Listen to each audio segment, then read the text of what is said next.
Welcome back. Republican nominee Donald Trump revealing his plan for the next 5 days until Election Day. Listen. We've got to be nice and cool,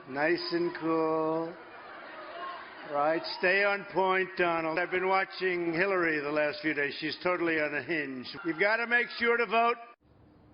Joining me right now is Trump campaign manager Kellyanne Conway. Kellyanne, good to see you. Thanks so much for joining us.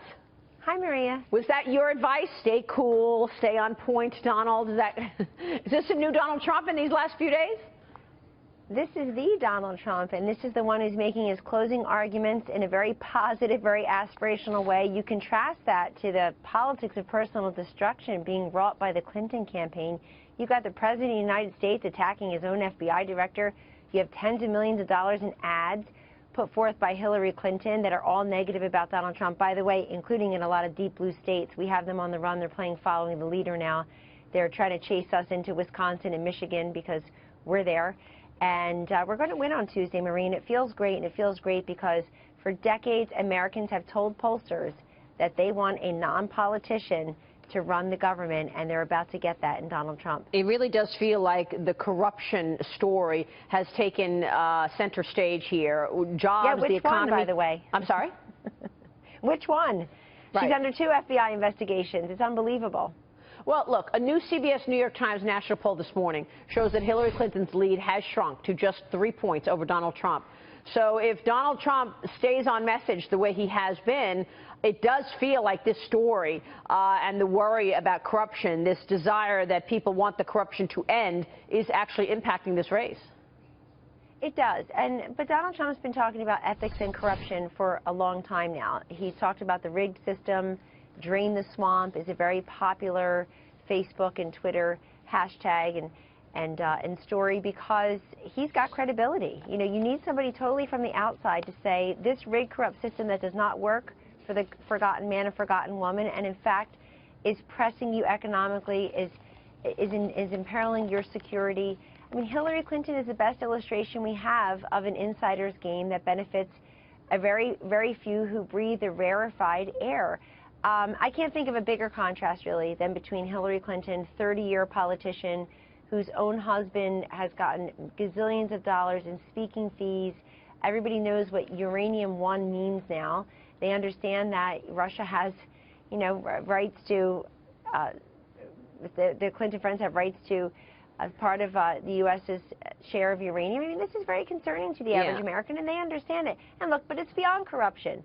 Her lack of an aspirational, compelling, substantive message. Maria, why isn't she out there talking to your audience and others in these last 5 days about what she'll do for them economically, how she'll create jobs or stimulate the economy, grow the economy, how she'll help people with everyday affordability? She's just not doing that. Yeah, and we know that Donald Trump's economic plan in terms of lowering taxes and rolling back regulations has been talked about as perhaps having the potential to move the needle on economic growth. But this issue of corruption and this issue of the Clinton Foundation, and what you just said, you know, the Uranium One deal where she agreed and approved selling 20% of the U.S.'s uranium to a Russian company, which was backed by the Russian government, and then the Clinton Foundation got $100 million, is a real story. I want to ask you, though, about something that the Wall Street Journal is reporting this morning as it relates to Trump, because this is in the worldwide column here, and it says Trump could face conflicts of interest over his children's business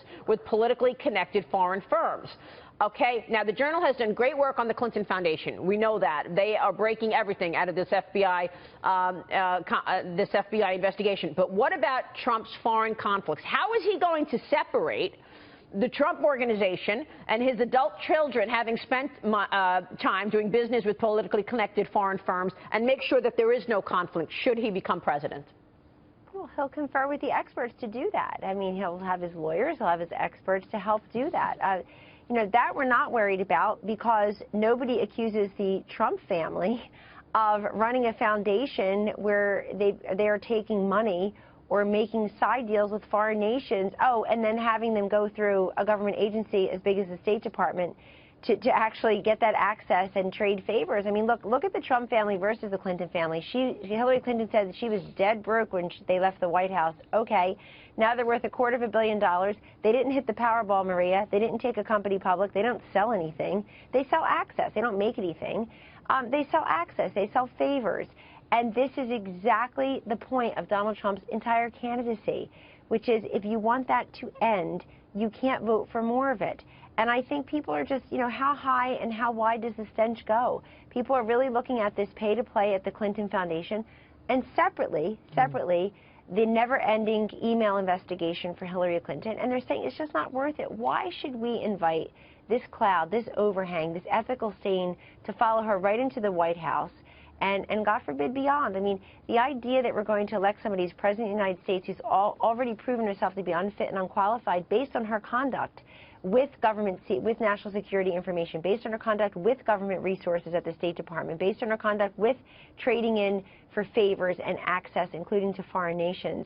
This simply is disqualifying this whole idea, veracity, honesty, trustworthiness, and may I say, given how off-message they are and how awful her campaign is spiraling out of control, resilience and nimbleness, these are all signs of leadership, and she doesn't exhibit any of them. And I know that he's had a big bump in terms of fundraising efforts. Let's listen to this. Want to get your reaction in terms of these next couple of days going into Election Day. In the month of October, we've raised over $100 million in small donations. I don't think that's ever been done. Has that ever been done before? That sounds more like a Democrat thing, not a Republican thing, right? That's a great honor. That means there are a lot of people out there that want us to really get this done. And I know he's spending $25 million on an advertising blitz campaign until Election Day. What states are most important? Where do you need to double down in these next 5 days? Well, you can see we're deploying our two best assets, Maria, Governor Pence and Mr. Trump, in states that have been blue for a long time: Michigan, Wisconsin, New Mexico, Colorado, certainly Pennsylvania. We're up in New Hampshire.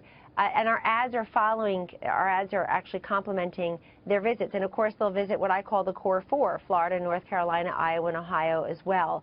I work for a man who's willing, and Governor Pence as well, has been a client and friend for a decade. I work for two people who are willing to do 3 and 4 stops a day and take their message directly to the people. And that goes along with, in parallel, with our paid advertising campaign. And I think that combination is how we win this, is protecting all the states that Mitt Romney won, but he came up short, and turning some of these states, Ohio, Iowa, sometimes without the most prominent members, prominent elected politicians in those states. Donald Trump will win those states, and of course the all-important prize of Florida. But keep your eye on some of these blue states where we have forced Hillary Clinton and Tim Kaine and all of their super surrogates back into Wisconsin, back into Pennsylvania, back into Michigan. They're following us. Yeah. Kellyanne, good to see you. Very exciting times, and we'll be watching. Thank you, Maria. Thanks so much. You got it, Kellyanne Conway.